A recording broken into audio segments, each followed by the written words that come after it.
যতটুকু অত্যাচারিত তুমি হও ওই পরিমাণে যদি করো কোনো গুণা নেই। আমি তো এইটাই চাচ্ছি। আপনি আমার উপরে যা করেছেন আমারটা আমি বললাম, ব্যারিস্টার আরমানের উপরে যা করেছেন 8 বছর, আমাকে তো 1 তালা মাটির নিচে নিয়েছিলেন আর ওরে নিয়েছে 3 তালা মাটির নিচে। আজান কি দিন কখন রাত কখন আমরা জানতাম না, আন্দাজে ইশারায় নামাজ পড়তাম। এই কঠোর অবস্থা একদিন 2 দিন হলে মেনে নেওয়া যায়, 8 বছর ওটার কল্পনার বাইরে চলে যাবে। এরপরও অনেকে সাফাই গাছে যে কি করেছে তারে কুকুরের মতো তাড়িয়ে দিলেন। আজকে তার ছেলে স্ট্যাটাস দিয়েছে, বাংলার মানুষেরা আমার মাকে কুকুরের মতো বিদায় করে দিয়েছে। লজ্জা করেনি কথা বলতে, কি বলছে না বলছে মাথা খারাপ হয়ে গেছে। কেন কুকুরের মতো তাড়িয়ে দিয়েছে? তার বাস্তবতায় আয়না ঘর।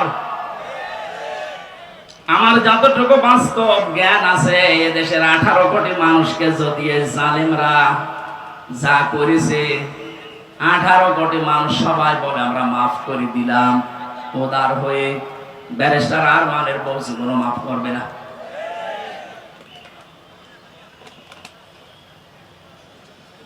যে লোকটা নিজের জীবন এভাবে দিয়ে শাহাদত বরণ করলেন, বাংলার হাজার হাজার মানুষকে মুক্ত করার জন্য মুখ খুলে কথা বলা, বুক ফুলিয়ে বেড়ানো, এই সুযোগ যিনি করে দেওয়ার জন্য উৎসাহ দিলেন শহীদ আবু সাইদ। আমরা আহ্বান জানাবো যারা দায়িত্বে আছেন, ইমিডিয়েটলি সকাল আসতে আসতে যেন শুনি বাংলার 1628টা চেয়ারের আগের কেউ নেই, সব নতুন এসেছে। এটা এত জরুরি এখন, কারণ এগুলো সব ছিল জালেমদের দোসর। জালেমের একা অত ক্ষমতা ছিল না, এগুলো সব সাহায্য করেছে। যতগুলো কারাগারে আলেমদেরকে সব চাইতে বেশি শাস্তি দিয়েছে, তার ভেতরে কাশিমপুরের হাই সিকিউরিটি এইটা। এরা হুজুর দেখলে, আলেম দেখলে, একামতের দিনের লোক দেখলে ওদের বৃদ্ধি বেড়ে যেত।